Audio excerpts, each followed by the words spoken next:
Hello guys, good afternoon. Tingnan nyo yung aking tinanim na patatas, oh. Yan. Ilang piraso lang yan, oh. Kaso yung iba ko, yung hortensia ko, isa lang yung nabuhay. Ito lang, oh. Yan. So yan, puti ito eh. Ito yung ano, sa Shurain. No? Tapos, tingnan nyo yung aking clematis. Ayan, medyo umandar yung aking kakuriputan. Pero gustong gusto ko siya talaga.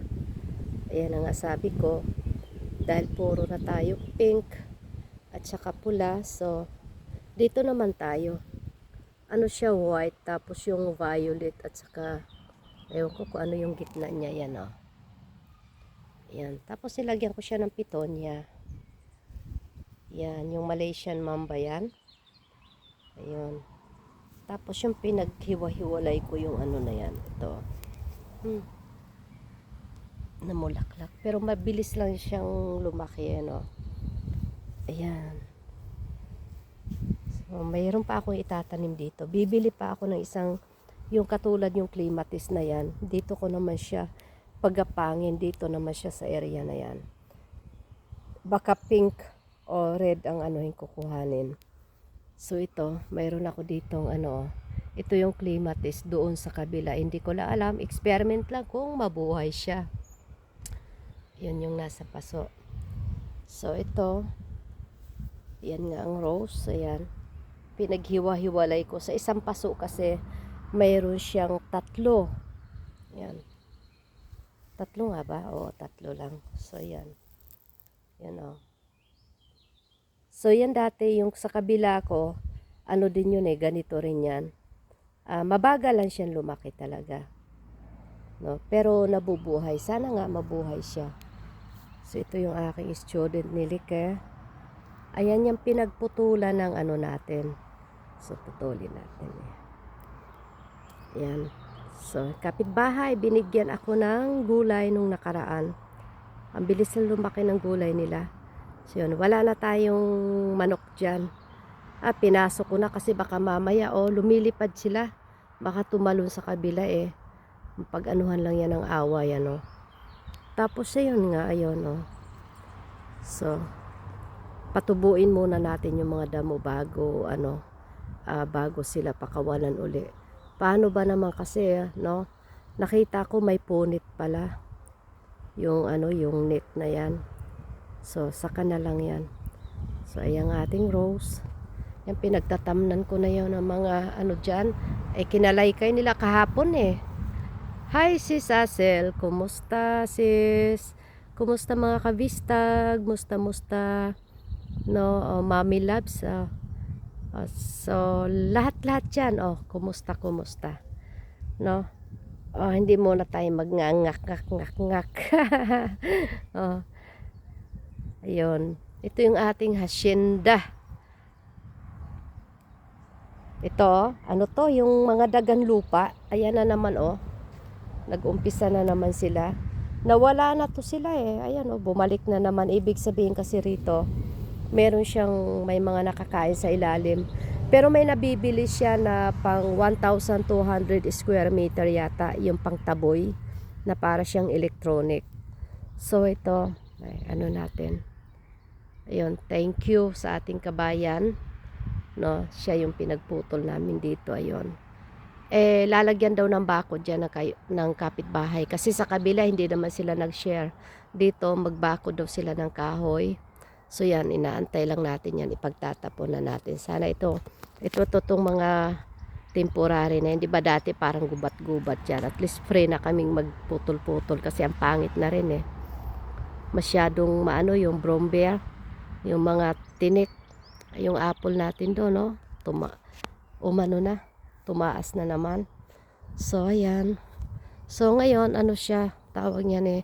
Ngayon, medyo umiliwalis na naman. Ito nga, binawasan ni Dennis. Ito. Ayan. Kaya para siyang lumawak lalo. Ay, may mga rose dito. Hindi ko alam kung ano to eh. Mga wild rose yata. Ayan. Ito yung aking apple na ilang years ko na tong tinanim. Ito. Kaso nga lang pagka nagapangan siya ng snail, no, nagkakaroon ng pangit, no, pumapangit. Tapos yung kanyang mga bunga, yan namunga na siya. Pagka yung mga marami dito mga fruit, fruit fly ba 'yon? Ito yung trampoline, naanuhan yun ng mga bulaklak niya na hulugan. So yun, na tayo, maka-save na ng oras dyan kasi nga maganda nga yung cherry, kaso nga lang pag namunga naglaglagan, daming langaw, saka yung dahon nakakapagod mag tawag niya na doon lahat sa bakuran, sa mga gilid-gilid. Ito yun yung ating ito nga sabi ko kay Don Torres, kasi gusto kong bumili yung pang garden na sofa. Lagyan natin ng rito para may matambayan. No, ito. Hindi pa ako tapos. Natambay muna ako ng 3 days ngayon. Hindi kaya ng aking power. Masakit yung aking talaga. Sakit yung aking balikat. Kaya ninuman muna natin ng gamot. Kahit nga magmaniho hindi tayo halos kaso hinatid ko si asawa ko. Ayan. Ito yung ating garden. Ay gulayan. Ayan, ating kamatisan. Marami dito mga fruit flies, no? Kaya nga naiinis ako. Kung pwede nga, ayoko na nga sana magtanim dahil pag natusukan nila, talagang nangingitim yung kamatis, hindi maganda. Yun, violet pa namang kamatis na yun. Ayun. So, yan. Tapos doon, yung mga pinasibol ko.